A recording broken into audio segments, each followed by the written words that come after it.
guys, welcome to my YouTube channel once again. आज हम पढ़ेंगे that is promotion decisions. So let's get started.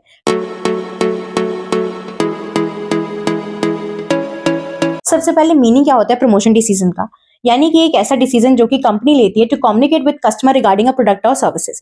Company ने नया product या सर्विसेज लॉन्च किया, ठीक है, अब उसको किस तरीके से कस्टमर तक पहुंचाना है, कम्युनिकेट करना है कि हाँ हमारा प्रोडक्ट आया नया मार्केट में, उसको ट्राई करो। That is called promotion decision. अब प्रमोशन ऐसे तो नहीं हो जाता, ठीक है, टूल्स होते हैं जो कि हेल्प करते हैं प्रमोशन में। अब ये 4 मेन टूल्स कौन से हैं? First is personal selling, then advertisement, then sales promotion, then public relation. सबसे पहले let's get started with personal selling.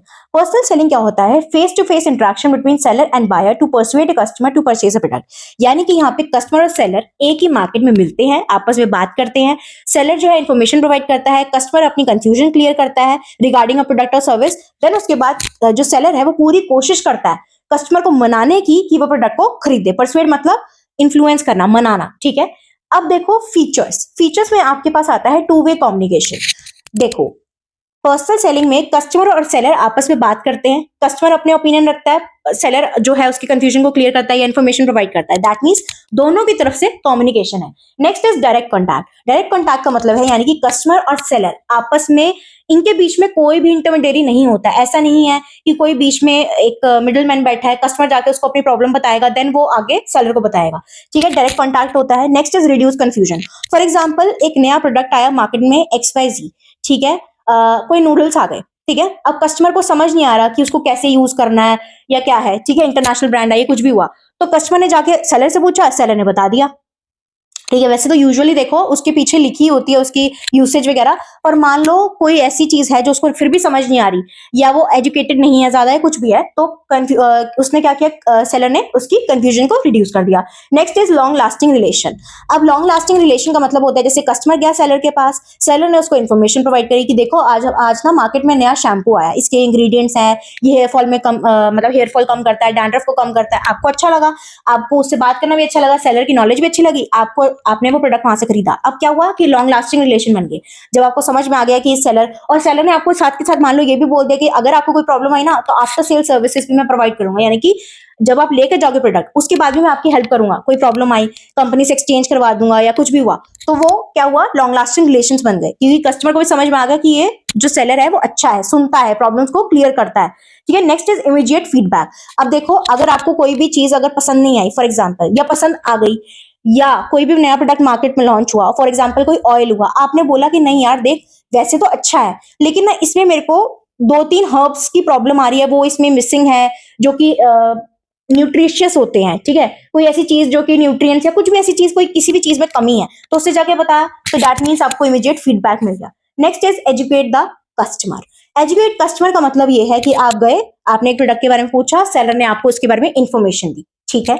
Next is functions. Reduce confusion, ये मैंने आपको बताया, अगर आपको किसी भी प्रोडक्ट से रिलेटेड कंफ्यूजन है तो वो सेलर आपकी कम करता है। Increase helps in increasing the sales. Confusion कम होगी, आपको सेटिस्फैक्शन होगी, आपके दिमाग में क्लैरिटी आएगी, आप सेल्स करोगे। अब यहाँ पे मे बी मैंने प्रॉफिट का पॉइंट नहीं लिखा, आप इंक्रीजिंग प्रॉफिट भी लिख सकते हो, ठीक है।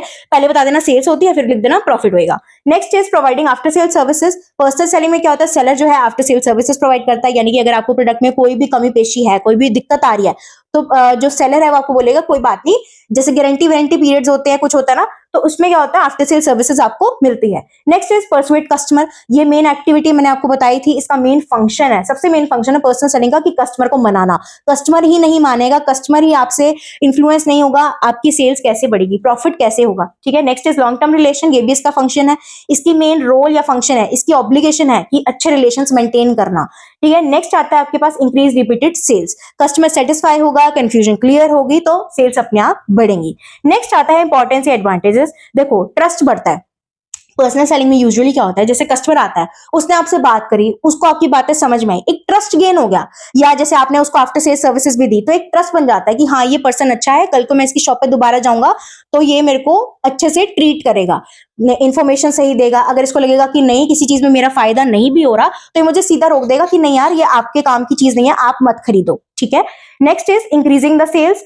ये इंपॉर्टेंस होती है, पर्सनल रिलेशन अच्छे होंगे, लॉन्ग टर्म रिलेशंस बनेंगे, कस्टमर की कंफ्यूजन क्लियर होगी तो सेल्स बढ़ेगी तो प्रॉफिट बढ़ेगा। रिड्यूसेस द डाउट्स या फिर रिड्यूसिंग कंफ्यूजन, एक ही बात है, डाउट्स क्लियर करता है तो इंपॉर्टेंस है, क्योंकि डाउट्स क्लियर तो सेल्स बढ़ेगी।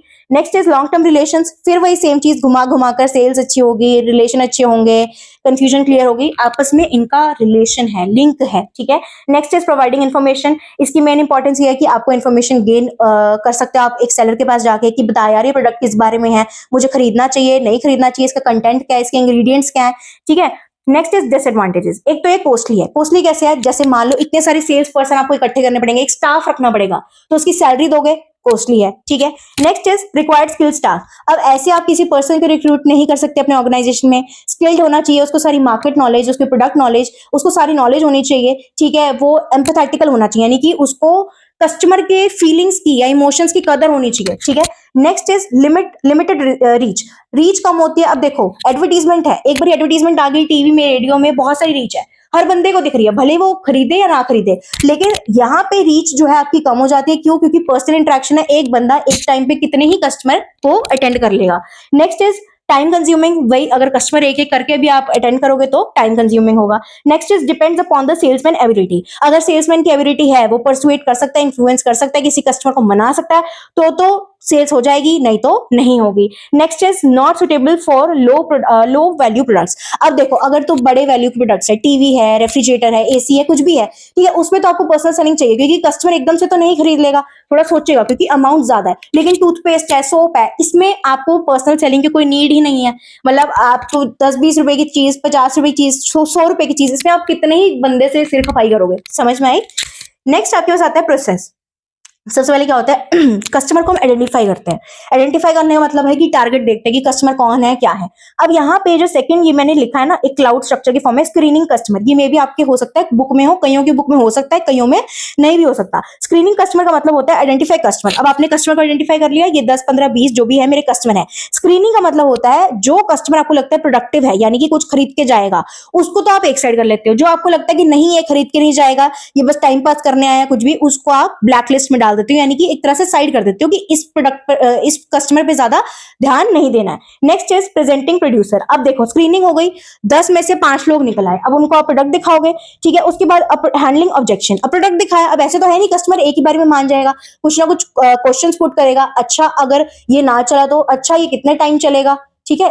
डिपेंड्स अपॉन द प्रोडक्ट कि कौन सा प्रोडक्ट है, लाइफ साइकिल पे बेस्ड है या क्या है क्या नहीं, ठीक है। Sorry, life span based, life cycle हर प्रोडक्ट की होती है, ये ध्यान रखना, ठीक है। उसके बाद ऑब्जेक्शंस हैंडलिंग करेगा, जो भी क्वेश्चंस आएंगे उसकी क्वेरी को आंसर देगा। नेक्स्ट इज क्लोजिंग सेल्स, अब ठीक है कस्टमर को समझ में आ गया, कस्टमर ने कहा लो पैसे पकड़ो और मेरे को ये प्रोडक्ट दे दो, क्लोज करेगा सेल। उसके बाद आफ्टर सेल सर्विसेज फाइनली उसको प्रोवाइड करेगा, कोई भी दिक्कत आई, वारंटी गारंटी का पीरियड जो होता है उसमें वो सर्विसेज प्रोवाइड करेगा, कोई स्क्रैचेस आ गए किसी चीज में या कुछ भी, तो वो अटेंड करेगा आपको, ठीक है। ये था, this is all about personal selling, ये था सारा कुछ पर्सनल सेलिंग से रिलेटेड। कुछ भी पेपर में आए पर्सनल सेलिंग से रिलेटेड सारा कुछ लिखा ना, ठीक है, बट एक्स्ट्रा राइट भी मत करना, ऐसे मत कर देना कि कुछ और पूछा है कुछ और लिखा है, ठीक है। बाकी पॉइंट्स मिक्स करके लिखना, सारे पॉइंट्स आपस में मिलते जुलते हैं, राइट। प्रमोशन डिसीजन का second tool that is advertisement, ठीक है। So let's get started. Advertisement का मतलब होता है it is a paid non personal form of promotion in which a company promotes it's product services through TV, radio, newspaper etcetera. Paid का मतलब यहाँ पे ये है कि जो प्रोड्यूसर है वो अपनी एडवर्टीजमेंट कराने के लिए, अपने प्रोडक्ट को प्रमोट कराने के लिए एडवर्टाइजिंग कंपनीज को, अगर उसने मान लो एड रन करवानी है टीवी में तो उसको पैसे पे करता है, या न्यूज़पेपर में अगर आपको प्रिंट करवाना है अपना एडवर्टीजमेंट तो उसके पैसे पे करता है, दैट मीन्स आपको पैसे पे करने होते हैं। और नॉन पर्सनल फॉर्म का मतलब होता है कि इसकी जो प्रोड्यूसर है उसकी डायरेक्ट कॉन्टैक्ट नहीं होता कस्टमर के साथ, यानी कि जो भी प्रोड्यूसर को फीडबैक से कुछ भी ऐसा पता चलता है दैट इज थ्रू इंटरमीडियरीज, कि हाँ अच्छा लोग पसंद कर रहे हैं, लोग पसंद नहीं कर रहे हैं, कुछ भी, ठीक है। नेक्स्ट हमारे पास आता है दैट इज फीचर्स। फीचर्स पे देखो पेड फॉर्म होती है, ठीक है, मैंने अभी आपको समझाया। और नेक्स्ट इज नॉन पर्सनल, यहाँ पे कस्टमर और प्रोड्यूसर का कोई भी पर्सनल डायरेक्ट कॉन्टैक्ट नहीं होता। नेक्स्ट इज वाइड रीच, जैसे मैंने आपको पर्सनल सेलिंग में बताया था कि लिमिटेड रीच होती है, आपको एक एक पर्सन को डील करना होता है 1 by 1, ठीक है। यहाँ पे वाइड रीच होती है, एक एडवर्टीजमेंट जैसे टीवी पे आती है किसी भी चीज की, डिश वॉश की आ गई, किसी भी चीज की, तो आपको क्या है, आप सारे लोग बैठ के देख रहे हैं, उसमें बच्चा भी देख रहा है, बड़ा भी देख रहा है, ठीक है, सब कुछ। नेक्स्ट आता है रिपीटेटिव। रिपीटेटिव इन नेचर का मतलब है कि जो एड है वो ऐसा नहीं होता एक बार आई उसके बाद आएगी ही नहीं, जैसे कोई भी आइसक्रीम आ गई, आइसक्रीम की एड आ गई, चॉकलेट की एड आ गई, तो ऐसा होता है ना, कई बार हम सुबह भी देख रहे हैं, फिर शाम को फिर रिपीट हो गई, फिर रात को फिर आ गई, जैसे कॉलगेट की एड आती है या किसी भी टूथपेस्ट की आ गई, तो ठीक है। Next is long term impact. Long term impact का मतलब है कि जो एडवर्टीजमेंट है आपके दिमाग में लॉन्ग टर्म इम्पैक्ट लंबी छाप छोड़ती है। जैसे आपकी एडवर्टीजमेंट आई, उसने कोई भी एक्सवाइजेड कोई भी एडवर्टीजमेंट आई, उसने आपके दिमाग में एक इमोशनल कंट्रोल बनाया कि आपको फैमिली से लिंक करा के किसी भी तरीके से, दैट मीन्स आपके दिमाग में इम्पैक्ट आया कि हाँ यार मैंने वो एड देखी थी, उसमें ये था, ठीक है, कोई भी स्टोरी तरीके से बता के तो आप पे इम्पैक्ट छोड़ती है। नेक्स्ट है sponsor is identified. Her product या सर्विसेज का कोई ना कोई स्पॉन्सर होता है, जैसे कि कोई भी सेलिब्रिटी हो गया, कोई क्रिकेटर हो गया, दैट मीन्स जो भी स्पॉन्सर होता है, जो उसको उस प्रोडक्ट को स्पॉन्सर कर रहा होता है, वो आइडेंटिफाइड होता है कि कौन है क्या है, ठीक है, नेम एंड फोटोज भी होती है। नेक्स्ट आता है आपके पास फंक्शन। फंक्शन सबसे पहले एडवर्टीजमेंट का क्रिएट अवेयरनेस। जैसे एडवर्टीजमेंट आई, आपके अंदर अवेयरनेस आ गई, अच्छा मार्केट में नया प्रोडक्ट आ गया, अच्छा ये नई आइसक्रीम आ गई, समझ में आए, मतलब नई ब्रांड आ गई। नेक्स्ट आता है बिल्ड ब्रांड इमेज। आएगी, आप मान लो कोई भी आइसक्रीम की ऐड आई है, कोई चॉकलेट की ऐड आई, उसने एक इमोशनल स्टोरी बताई, ठीक है, आपके दिमाग में वो इमेज सेट होगी, अरे वाह यार बहुत अच्छी है, लोगों को पसंद आ रही है, ठीक है, दैट मीन्स एक ब्रांड इमेज बिठाना, किसी तरीके से अपनी ब्रांड की एक पोजीशन सेट करना आपके दिमाग में, ठीक है। नेक्स्ट आता है इंक्रीज डिमांड। जैसी एडवर्टीजमेंट आई, उसने आपको इमोशनली कनेक्ट करा, आपको लगा ओ नया मार्केट में प्रोडक्ट आ गया, आप भी अट्रैक्ट हो गए, आप खरीदोगे, डिमांड आपकी बढ़ेगी। नेक्स्ट आता है प्रोवाइड इन्फॉर्मेशन। एडवर्टीजमेंट आपको इन्फॉर्मेशन प्रोवाइड करती है, जैसे कि इसका कंटेंट, कोई भी प्रोडक्ट है XYZ, ठीक है, उसका कंटेंट क्या है, उसकी यूसेज क्या है, ये सब चीजें। नेक्स्ट आता है आपके पास इंट्रोडक्शन ऑफ न्यू प्रोडक्ट। अगर मार्केट में नया प्रोडक्ट आया तो एडवर्टीजमेंट आपको बताती है कि मार्केट में नया प्रोडक्ट आ गया, फिर उसके बारे में इन्फॉर्मेशन प्रोवाइड करती है। नेक्स्ट इज एजुकेट कंज्यूमर, आपको बताती है किस चीज में कौन सा कंटेंट है क्या नहीं है। जैसे कई बार हम देखते हैं कुछ एड्स होती है, उसमें नीचे लिखा होता है सिंस 1975, 85, 1980, जो भी लिखी होती है, तो आपको एजुकेट करती है, अच्छा ये ब्रांड तब से चली आ रही है, इस तरीके से। नेक्स्ट इज इंपॉर्टेंस और एडवांटेजेस। Increase sales. एडवर्टीजमेंट आएगी, पहले तो मैं आपको ये चीज बता दूं कि ये जो 3 पॉइंट है, ये मैं यहाँ पे लिखना भूल गई हूँ, जो 3 पॉइंट है, ये point of view of manufacturer है, ठीक है, और ये कस्टमर के पॉइंट ऑफ व्यू से है, ठीक है।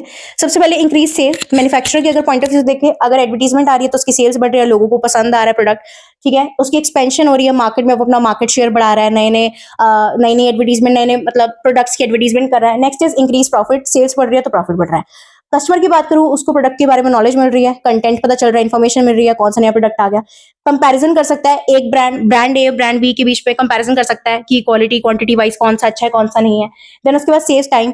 अगर ट्रेडिशनल मेथड से देखें कि कस्टमर को बार बार जाके रिटेलर या होलसेलर को जाके पूछना है कि नया प्रोडक्ट आया मार्केट में, नई सर्विसेज आई, तो उसमें आपका टाइम ज्यादा लगता है, लेकिन एडवर्टीजमेंट में आपको खुद ही पता चल जाता है मार्केट में नया प्रोडक्ट आया, सर्विसेज आई, ठीक है। नेक्स्ट आता है आपके पास डिसएडवांटेजेस। एडवर्टीजमेंट की अगर डिसएडवांटेज की बात करूं तो कॉस्टली होती है, एडवर्टीजमेंट में बहुत लाखों रुपए भी खर्च हो जाते हैं, डिपेंड करता है कि आपकी किस तरीके की है और कितनी आपकी रीच है, कितने सेकंड्स चली हुई एडवर्टीजमेंट, ठीक है। Next is misleading. कुछ एडवर्टीजमेंट्स ऐसी होती है जो मिसलीडिंग होती है, जो आपको फॉल्स इन्फॉर्मेशन देती है या बहुत ज्यादा बढ़ा चढ़ा कर बताती है, जैसे एग्जैजरेट करके बताती है, जबकि वो एक्चुअल में प्रोडक्ट या सर्विसेज वैसे नहीं होते एक्चुअल यूज में।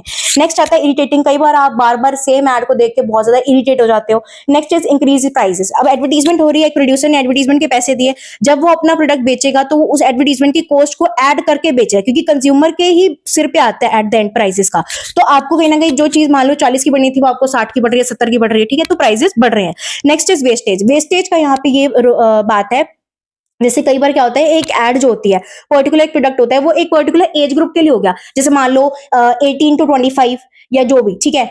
कई बार क्या होता है, अब वो एड तो सबको दिख रही है, बच्चे को भी दिख रही है, बड़े को भी दिख रही है, पर उसके यूज की नहीं है। दैट मीन्स जो आधी से ज्यादा रीच है या जितनी भी रीच है, जितनी परसेंटेज जो वो प्रोडक्ट टारगेट नहीं कर रहा, वो वहां पे वेस्टेज है उसकी, ठीक है। Next is emotional manipulation. कुछ एड्स ऐसी होती है वो आपको इमोशनली मैनिपुलेट करती है कि आप प्रोडक्ट खरीदने पे मजबूर हो जाते हो। Next is creates confusion. अब जैसे एक ही, फॉर एग्जाम्पल एक ही जॉनर है, जैसे आप ये लगाओ कोई भी सॉफ्ट ड्रिंक हो गया। अब सॉफ्ट ड्रिंक्स कितनी सारी है, सबकी एड्स आती है, तो आपके मन में कंफ्यूजन आती है कौन सी खरीदूं कौन सी ना खरीदूं।